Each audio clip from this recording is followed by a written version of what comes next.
Okay, our next group of student athletes representing Northwestern University, Bowie and Chase Audige. Gentlemen, welcome to Sacramento. I guess I had one question. I mean, Northwestern, such a great institution, and you guys had a really, really good year this year. Yes, Even some games that you didn't win, you played close. So was there any one factor that you felt as players that the team kind of came together and really gelled? I think it's just our experience. I think the seniors on the team, we've been together all 4 years, and the new guys we brought in really kind of bought into the leadership and everything that the coaches and, we want to do as a team. And I just think our just togetherness and just, everything about stuff that has happened in the past has brought us together more. And I think we kind of just took that into the year, and in the summer it really started. And I think it kind of just carried us through the whole year. Okay, any questions from the audience? Bob Beeler, Boise State Radio. My question is for the guys. Why are you guys so good defensively? Your numbers, your percentages, your points. What makes you guys tough defensively? Yeah, I just think that it's like he was saying, our connectedness. The leadership, the coaching. We really dwell on our defense and take pride in it. And our defense requires all 5 guys to be out there and be connected. So when we're dialed in, we can really make it hard for the other team to score. And we just try to do the best job we can, helping one another out and just having each other's backs. BJ Rains with Bronco Nation News. What are you guys' thoughts on Boise State? What are your thoughts on what they do well and the challenges they're going to present tomorrow? Oh, we're definitely a really good team. I mean, everybody playing in the tournament is a really good team. But, the Mountain West is a great league. They have great players on their team. They definitely do play a little bit different than the teams we played in the Big Ten. But I think we just got to stick to our principles. We got to, do the things that the coaches, want to change up for this game, offensively and defensively. And I think it's just going to be a great game. Both teams are really great defensively. They're an older team. They play tough. So I think it's just going to be a great and fun game to play in. Annie Costable from the Chicago Sun-Times. 2 quick questions. Chase, the game against Penn State, how do you mentally rebound after a night where maybe your shooting is a little off? How do you reset? Where do you go? What do you do to reset? Well, I think it's just confidence. I think good game, bad game, I believe in myself and my abilities. Whether I play well offensively or whatever, I'm going to play the game the right way. I'm going to play hard. I'm going to do what I got to do, be a good teammate, and just trust my work. I put in a lot of work. We all put in a lot of work as a team, as individuals, and just to go out there and just trust that and see where the cards fall. And then for both of you, this was a big year for the program, especially for Coach Collins, who many thought, his job security came into question. Did you guys feel like coming into this year you had to play for him? You had to play to, keep him in his position at all? Coming into this year, I wouldn't say that we were looking at it that way at all. There was definitely rumors and things being talked about, but I think just in the seniors alone, and the guys returning it with this group, along with the coaches, we kind of just banded together and decided that we were going to create something that was super special and that no one on the outside looking in thought would be possible. And so from the moment the season ended last year until where we are now, Coach has kind of just made the statement of this is who we are and this is what we do, and we're going to do anything we have to do to prove people wrong. And so, it wasn't we're playing for him or he's coaching for himself. It was just a collective group effort of, we're going to do this thing, and, that's what happened.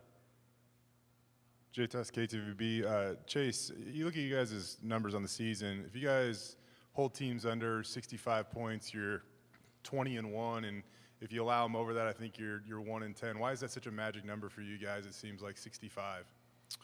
I honestly never did know that stat until you just said it. But I think it's just kind of what you just kind of alluded to. Our defense is such a big part of our game, and you know, some nights our offense might struggle, you know, but at the end of the day, we got to bring our defense no matter where we go. And I think, I mean, I don't really know why it's 65 or why that number is, but I think it was in the past, if we hold teams under 60, then things usually end up being good for us. So I think that's usually our goal, just to hold teams to as low as possible, especially half by half in each 4-minute segment in the game. So, I mean, that's a crazy stat. I don't know. Just got to do what we got to do. Dave Bennett, WGN Chicago. Boo, you've spoken before about how you kind of came into this with a chip on your shoulder a little bit. Can you describe how that has sort of prompted not only your development, but this season for you? Yeah, I mean, I've always kind of came in with a chip on my shoulder ever since, you know, coming in as a player from high school, just being super under-recruited alone. But, you know, I feel like this year, you know, based off of last season, you know, we had a couple games where it was close, and, you know, we ended up losing them late down the stretch. And had we had won 3 or 4 more games last year, we would have made the tournament. So, you know, just coming into this year with that chip, that just knowing that if those games go differently, you know, we make a tournament. So I just feel like everybody on the team came in with that chip and that attitude, like, now's the time, like, there's no more time to wait, and the chip hasn't gone anywhere, you know. We're still coming into this tournament with that chip. Win or lose, you know, we're always going to have that chip on our shoulder, and we're the same team that we started out in the preseason that no one believed in, and we're just going to continue to prove people wrong. Over here. Chase, you mentioned they play a little bit different than some teams you've played. Can you maybe describe what you mean by that? And also, Boo, if you could comment on what you're seeing from Boise State. Well, all 5 of their starters average double figures. They're a very balanced team. Even their leading scorer, Dajan Hart, he's obviously a really good player, but like their go-to guy is their point guard most of the time. So, you know, they are just very balanced, and they run a lot of actions and, you know, different stuff that, like I said, is different than what we've seen in the Big Ten. But I think it's nothing that we're not ready for, and I think, again, it's going to be a fun game. Up front. Yeah, Boo, this one's for you. You know, you provide your team with almost 25% of their scoring. How do you deal with that pressure? Because it certainly seems like you have a smoothness to your game. So how do you deal with that pressure when you guys are struggling to score the basketball? You've kind of been their go-to guy this year. Yeah, I mean, you know, I kind of just try to make the right play every single time. I have the ball a lot, so, you know, if teams are trying to take me away, then, you know, the play is to pass the ball. But if I can get to my spot or get to one of my shots, I'll do that as well. And I think everybody's just done a good job. You know, guys have found me, and I try to find guys. But, you know, like we always pride on ourselves on defense because, you know, offense hasn't been super great for us this year. You know, it's gotten better. But so we kind of all just come into the mindset of, you know, getting stops and letting offense come. So I just kind of just let the game come to me and try to get my teammates involved, and I think they do the same. So. Sir? Brady Frederick with KTVB. You and Boise State alike both have great defensive metrics. Do you get excited about the prospect of this being a defensive slugfest? Yeah, I think I get real excited. I think it's gonna be a fun game. You know, we got a lot of things in common with Boise State. You know, older team. You know, a lot of guys scoring around that 10-point area, and then we're both defensive-minded teams. So it's gonna be a battle of the defense. Are there any Zoom questions to be had? If so, please raise your hand.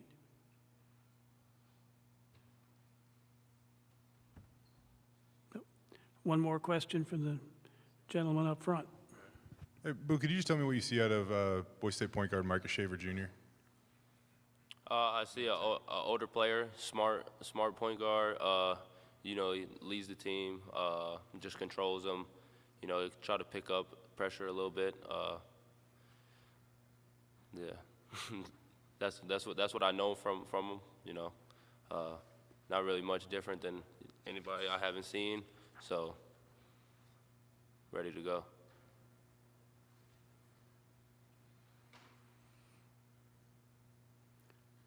Any further questions? In that case, gentlemen, thank you. Thank you. Good luck tomorrow.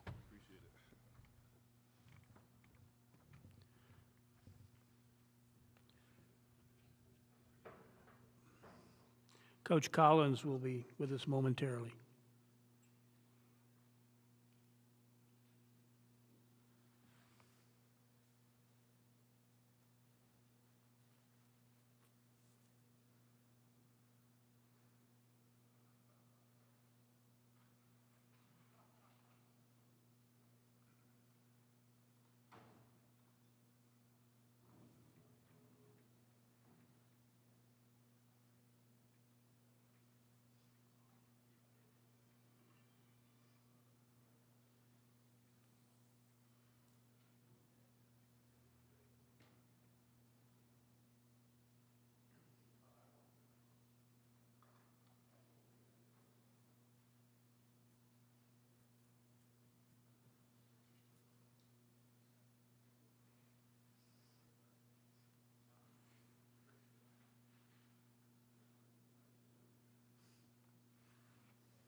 Hello, Coach. Good to see you.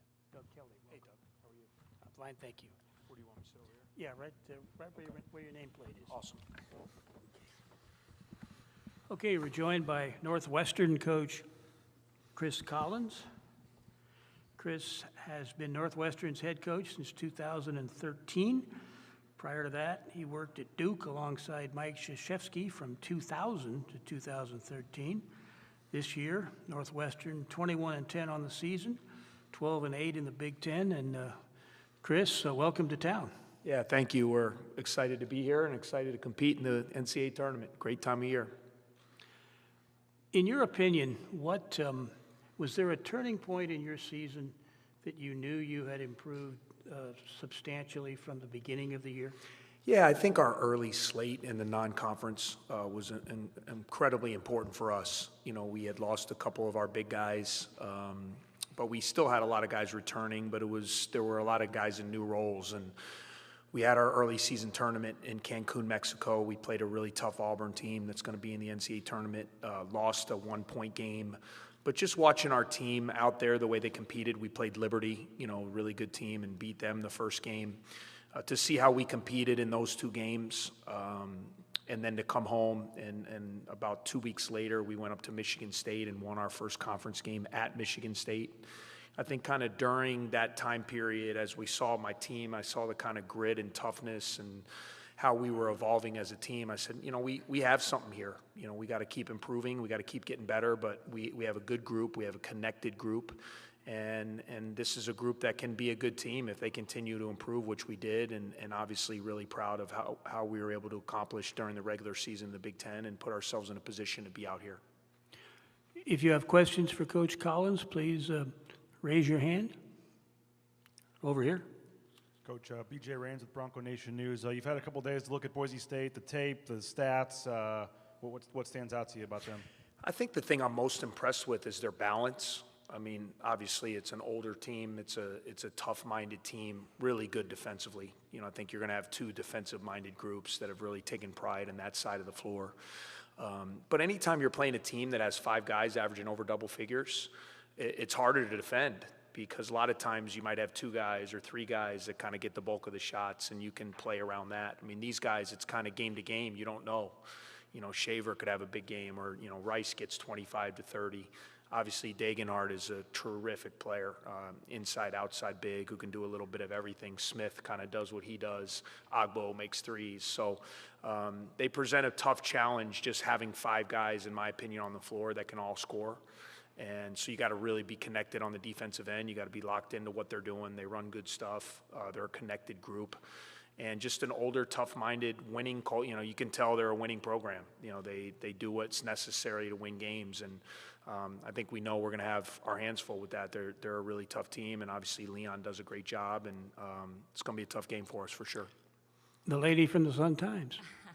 Annie Costable here from the Chicago Sun-Times. Chris, there were a lot of hot takes coming into the season about job security and such, and I'm curious if it's true that you were coaching for your job this year. I never viewed it like that. I'm super competitive. I never was, that narrative wasn't, it was about being the best for my guys. That's what I kind of come into every year. I've always had the approach, like, just do your best. Can you be at your best for your team? And, I know that kind of became the public narrative and perception that I never felt that. Coaches always put pressure on themselves. That's what we do. We put pressure on ourselves to be at our very best, to help our guys be successful out on the court.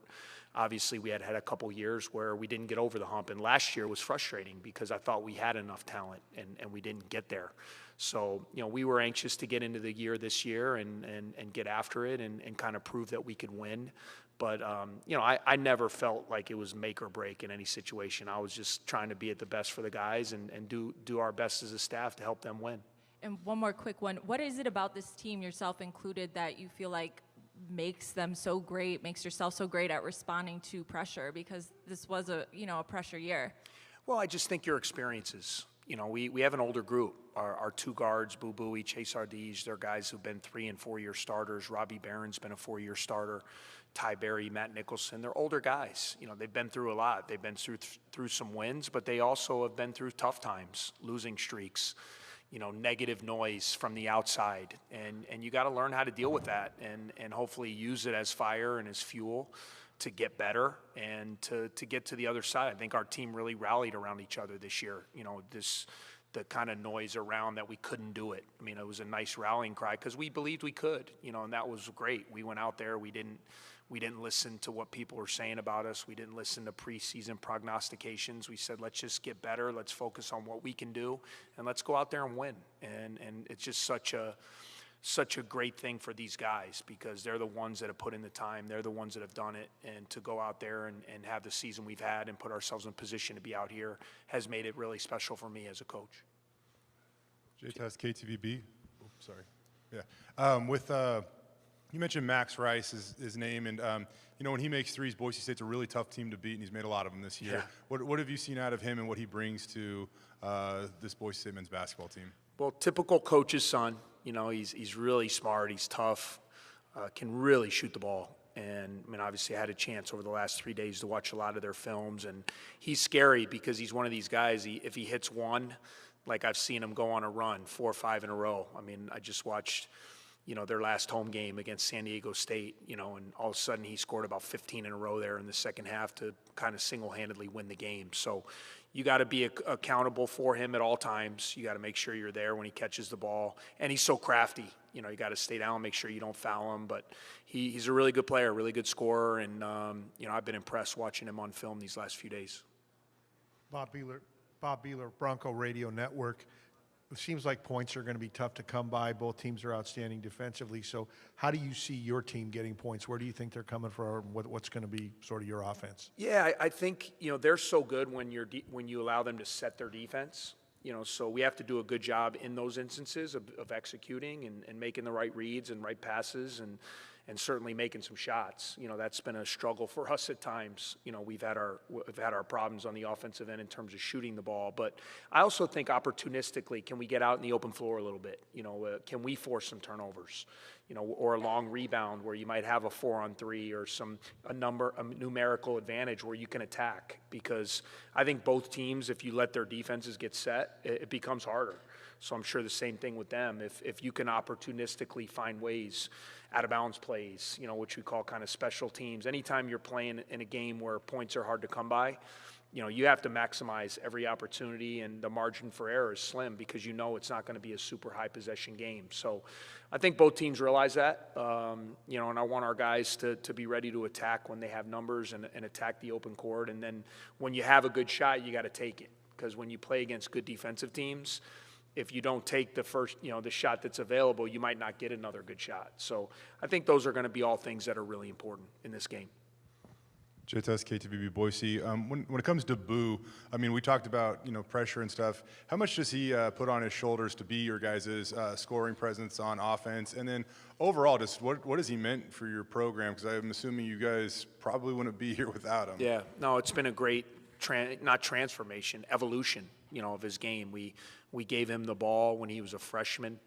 And lived through some of those freshman year point guard in the Big Ten. There were nights you saw talent and nights you saw a lot of turnovers and bad shots. And every year he got a little bit better with his decision making, with his maturity, with his leadership. And now it's kind of all come to fruition here his senior year. And he's been our leader, obviously scoring wise, you know, making plays. There's a lot on his plate. And that's what great players want. You know, the really good players, like I've said, when you get to this point, the really good players need to play well. I mean, that in the NCAA tournament, you need your better guys to step up and play well in order to advance. And I know he's looking forward. It's his first chance to play in the NCAA tournament. It's been a lot of work, a lot of ups, some downs along the way. But now to be here in his senior year, I know it means a lot to him, and I know he's excited to compete. Gentleman in the back. Hey, Chris Tavares with Channel 40 here in Sacramento. I want to ask you about Titus. He's an area guy from Manteca, just about an hour south of here, a little over that. What does he bring to the court? What does he bring to the team? And how special is it for you as his coach to see him kind of wrap up his career in the NCAA tournament in more or less his hometown? Yeah, Titus has really been a great addition for our program. You know, it's no mistake. We lost our two bigs at the end of the last year. Pete Nance, Ryan Young were guys who played all the minutes in there. They graduated and moved on, and that was going to be coming into the year, I think, the biggest unknown. You know, we knew we had our guards back and some of our wings, but what was going to happen on the front court? And Titus, along with Matthew Nicholson, you know, have really stepped up and done a great job kind of filling that void and playing to their strengths.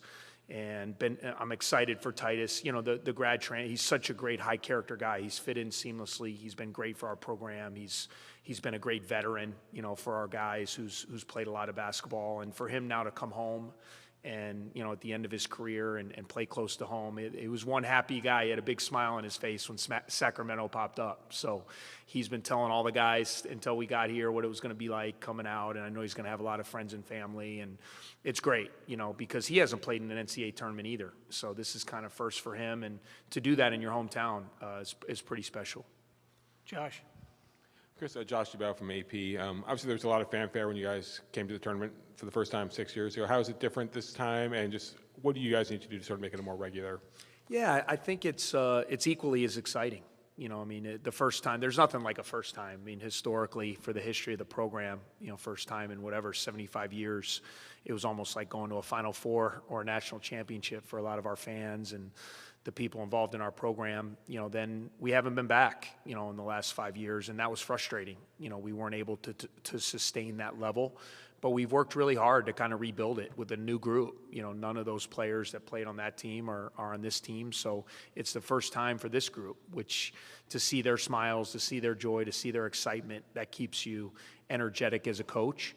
And, you know, it's obviously we're here to compete and we're locked in on finishing this season out, but it's going to be certainly important for us to try to work just as hard to be able to sustain what we weren't able to do last time, you know, and so we'll draw on upon our experiences as we head into the off season and certainly, you know, try to keep our group together the best we can and continue to add to our team and try to make it where it's a more regular appearance. You know, I think coming a second time, it's gratifying because if you go once, it's great, but it can almost be like, you know, kind of the one-hit wonder type of deal. But to be able to now stamp it and be back a second time, you know, hopefully that'll help us as we continue to build for the future.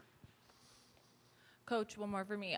Chase, you know, his game against Penn State was not reflective of what he's truly capable of offensively. How do you see him respond to games like that and you know, mentally, physically, like get back on the court and shift back to what we know he's capable of? Yeah, I think the great thing about Chase is he's a super confident player. So, you know, he's been one to kind of get amnesia about having a tough night, you know, which is great. That's what you want with a really good player is to be able to learn maybe from what you saw, maybe what a team did to you. Also, you know, he had some looks he normally makes that I'm confident he'll knock down tomorrow. And, you know, he's been in a good mindset. He's had a couple good days of practice. I think all of us, once you get through the regular season and your conference tournament, it's kind of a new lease on life. You know, it's a national tournament. It's a fresh start for everybody. And I'm just confident he's going to bounce back. He's a tough-minded guy.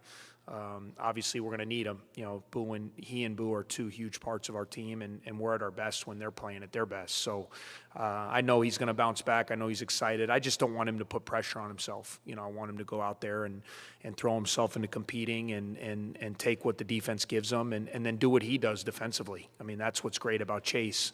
Even when he's not scoring, his ability to impact the game on the defensive end is equally as important to our team. Time for one last question. You mentioned having some older guys. I mean, Leon Rice talked this week about all 5 of his starters have played in an NCAA tournament game. You got older players, but just is there anything to this and you know, doing these big press conferences like this and the open practice, and what do you think about experience, I guess, this time of year? Yeah, I definitely think when you've been here, it matters, you know, and that gives them an advantage. They've been through this before. This is all new for our guys. They're excited. It's you feel when you get to this venue and you do the press conferences and you get out to the open practices, to me, that's when you kind of really feel like you're there because you get that tournament buzz.